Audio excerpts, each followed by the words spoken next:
Hey Stans, what's up? It's the Culture Detective here investigating your favorite movies. And yesterday, after midnight, I watched Perfect Blue by Kon Satoshi. And oh my goodness, this is a special movie. So Perfect Blue has been on my watch list for a long time already. And finally, yesterday, I had the time to watch Perfect Blue.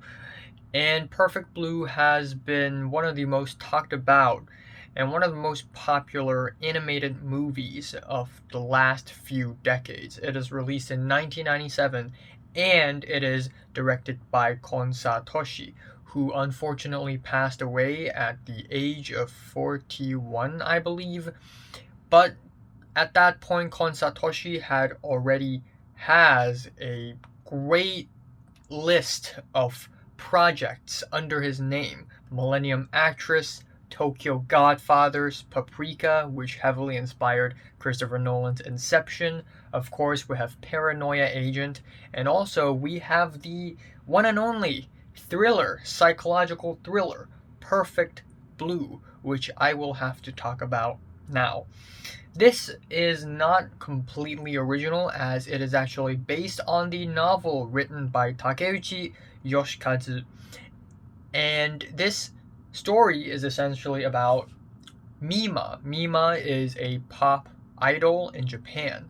And in a lot of East Asian countries, especially in Japan, there is this thing called idols, where a girl, usually about 20 something years old, would act really clean and pure and happy and bubbly and nice, and they would sing, they would dance, they would even land acting roles, but most importantly, they would sing and dance.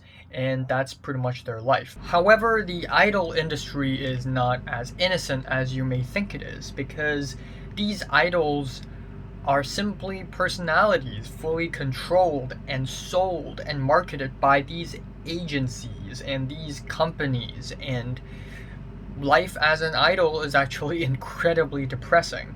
But anyways, back to the story. We have Mima, who is a pop idol. Then she graduated from being a pop idol, meaning that she quit, and she decided, well, not she, but her agency decided to have her become an actress instead. And the film is essentially about Mima trying to grasp her personality, her real personality versus what people perceive she is. And she tries to seek a balance in that, but ended up being stalked by a very creepy stalker who is a hardcore fan of Mima the pop idol and not so much Mima the person, the human being herself. And wow, first of all, I'd like to say that a lot of the shots in this movie feel really cinematic. Not that they're really epic or anything, but having watched a lot of anime series, a lot of shots are usually either static or they move up and down or left and right or zoom in and out. Nothing else. Because when you're animating something, you're not holding a camera. You're either sliding it up and down, left and right, or zooming in and out. But there are so many other kinds of every single time. But there are so many other kinds of movements in this anime film, which makes it feel very movie-ish, and it just looks really great. Another thing I like about this movie is that the second half. Now, the first half does take quite a while to build up to the second half, but when the second half of the movie hits, it hits you like a truck. I have never seen a single movie that portrays going insane this well. And I know I've previously said this for The Lighthouse by Robert Eggers, and yes, I know The Lighthouse at this point has become the death grips of movies where I have to mention them once every 10 movie reviews, but still The Lighthouse is one of the most interesting and most thought-provoking art house films in the past few years.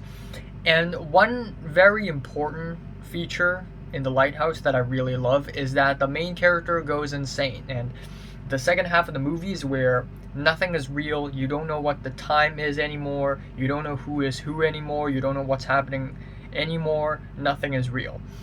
But even though I love The Lighthouse, even though I think The Lighthouse is one of the best films to ever come out in the past few years, I still think Perfect Blue does an even better job, at portraying going insane because of the crazy number of dreams within a dreams, very abrupt cuts, jump cuts, crash cuts, and it's just so confusing. You don't know what is a dream, you don't know what is real.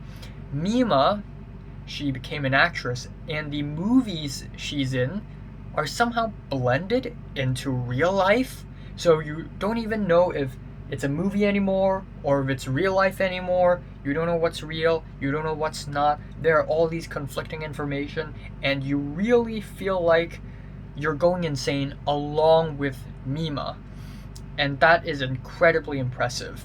Another movie I have to name is Black Swan by Darren Aronofsky, released in 2010.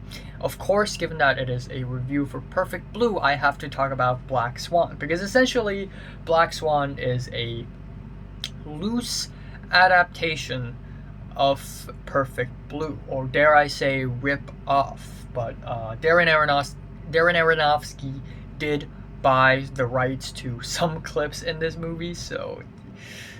But yeah, Black Swan is very similar to Perfect Blue, especially when it comes to the idea that the main character does not know how to seek a balance between who she wants to be versus who she really is, thus goes insane.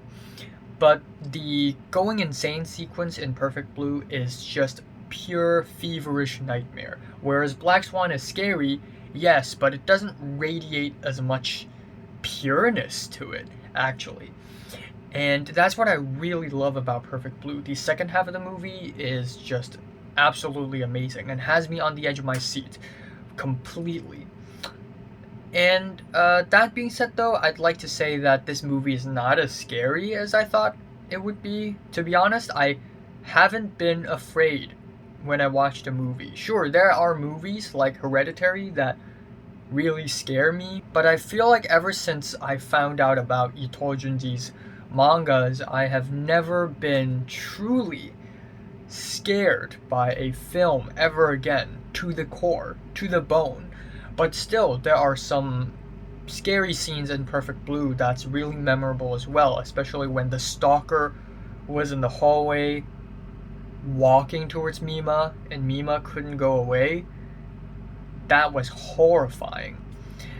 And I also really like the ending. I think the ending is really well written, it's really satisfying, and ultimately I'm really impressed because this movie is so ahead of its time. It is released in 1997, yet problems like this still happen today when there are die-hard K-pop stans and other stans, like, you know, dream stans, where essentially these fans just go overboard, stalk whoever they're worshipping, and just create such a toxic part of the internet. And it's just very problematic that these kinds of people do this. And it's also kind of scary because it really leads to a lot of terrible things and implications for both the person who's being worshipped and the worshippers, aka the stans. So Perfect Blue, even more relevant today, unfortunately. I'm giving Perfect Blue a strong 9 out of 10. So, have you watched Perfect Blue? From 1 to 10, how much did you rate it? Like it, and subscribe if you want more, and thanks for watching. One more movie before this month ends, and that would be Rashomon by Kurosawa Akira.